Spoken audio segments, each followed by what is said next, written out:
Good evening प्यारे बच्चों, आप लोग कैसे हैं? उम्मीद कर रहे हैं आप अच्छे होंगे और पढ़ाई भी अच्छे से कर रहे होंगे। आज हम आपके लिए लेकर के आए हैं कक्षा 12 के जीव विज्ञान का महत्वपूर्ण प्रश्न, जो अध्याय 9 और अध्याय 10 का होगा, जो आपके लिए बोर्ड पेपर के लिए बहुत महत्वपूर्ण होने वाला है। अगर इस पार्ट से कोई क्वेश्चन पूछेगा तो इसी में से क्वेश्चन पूछेगा, आपको दूसरा क्वेश्चन नहीं पूछेगा। इसलिए प्यारे बच्चों आइए देखते हैं क्या होता है। तो पहला क्वेश्चन, अध्याय 9 का पहला क्वेश्चन जो है वो कह रहा है प्लाजिमडस क्या है, प्राणियों के जीवन में इनकी उपयोगिता का वर्णन कीजिए तथा इसके 4 गुण भी लिखिए। तो प्लाजिमडस क्या होता है?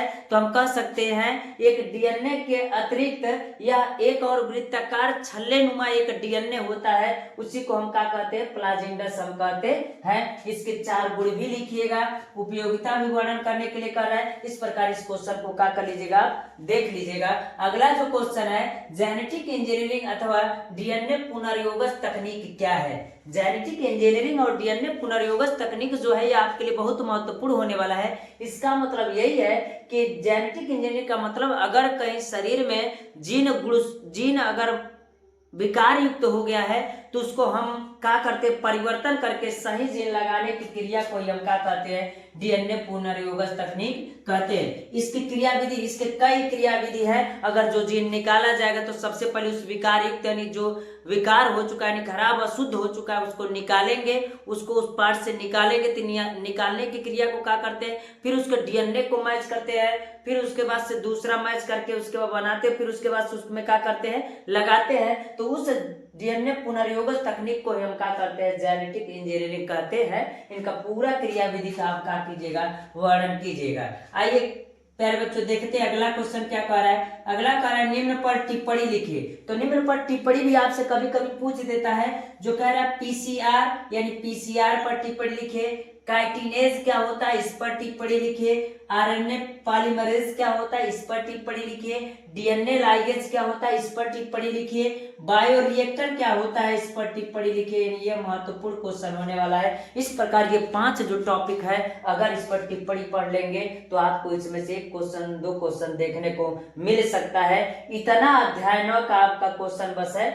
आगे आइए अध्याय 10 में हम चलते हैं, जो जैव प्रौद्योगिकी और उसके उपयोग लिखना है। यानी इस क्वेश्चन को जब हम देखेंगे तो सबसे पहला यही कह रहा है कि कृषि में जैव प्रौद्योगिकी के उपयोग का वर्णन कीजिए। यानी जैव प्रौद्योगिकी यानी जीवों द्वारा प्राप्त जो भी प्रौद्योगिकी रहेगा जिससे हम खेती की उर्वरकता को बढ़ा देते हैं या पौधे के विकास और वृद्धि के लिए करते हैं। तो कह रहा है कृषि में जैव प्रौद्योगिकी का यानी कृषि के क्षेत्र में उसका क्या उपयोग है, उसको क्या कीजिए आप बताइए। कृषि के क्षेत्र में क्या है? फिर अगला क्वेश्चन कर रहे हैं जीन चिकित्सा से आप क्या समझते हैं? इन किन किन रोगों के लिए क्लिनिकल जांच के लिए जीन चिकित्सा विधि की आवश्यकता पड़ती है? तो जीन चिकित्सा क्या होता है? तो अगर गुणसूत्रों में कोई अगर दिक्कत आ रही तो जीन चिकित्सा के द्वारा उसको क्या किया जा सकता है? सुधारा जा सकता है। तो यह क्वेश्चन भी आपके लिए बहुत महत्वपूर्ण होने वाला है, इसलिए इस क्वेश्चन को भी आप क्या कर लीजिएगा, देख लीजिएगा। इसका अगला जो क्वेश्चन कर रहा है पुनर्योगज डीएनए तकनीक क्या है, मानव हित में इसकी उपयोगिता को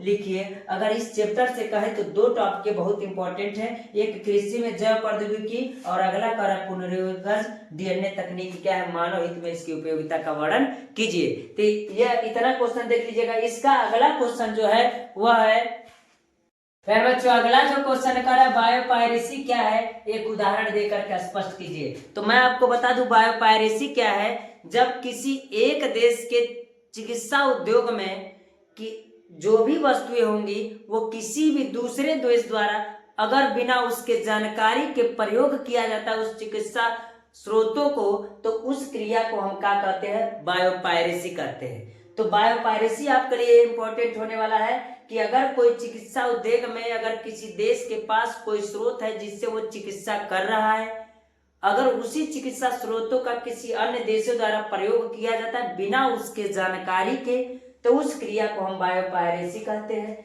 तो कह रहा है अगला आणविक खेती से आप क्या समझते हैं? तो आणविक खेती से आप क्या समझते हैं हम आपको बता दें। आणविक खेती हम उसे कहते हैं जिससे दूध देने वाले या मांस उत्पन्न करने वाले जीवों की संख्या कि अगर बढ़ाया जाए, जीवों की संख्या को बढ़ाया जाए तो उसे क्या कहते हैं? आणविक खेती। यानी आणविक खेती का मतलब जिससे दूध देने वाले जानवर या मांस से जिससे प्राप्त होते हैं उनकी अगर संख्या को बढ़ाया जाएगा तो उनकी आणविक खेती कहते हैं।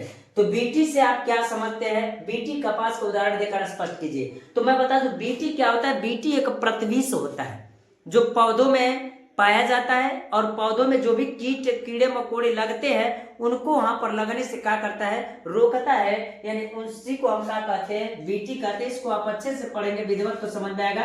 तो ये क्या है? प्रतिविष है।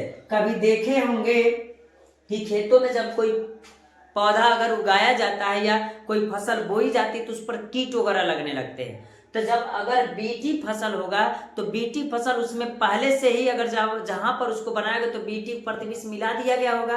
और नहीं तो किसी फसलों में अगर लगते हैं तो किसान ले जाकर के दुकान से खरीद करके और ले जाकर छिड़काव करता है जिस पर उसे कीड़े नहीं लगेंगे, तो प्रतिविष होता है। तो उसी को बीटी कहते हैं। बीटी कपास को उदाहरण देकर स्पष्ट कीजिए। तो बीटी क्या है? एक प्रतिविष है। बीटी फसल भी होता है। और इस प्रकार प्यारे बच्चों आपके लिए जीव विज्ञान का अध्याय 9 और 10 का क्वेश्चन महत्वपूर्ण होता है, और आज इसको तैयार आप कर लीजिएगा। उम्मीद करें पिछला वीडियो भी आप तैयार कर लिए होंगे, और इतना तैयार कर लीजिएगा। आज के लिए इतना रहने देते प्यारे बच्चों, धन्यवाद।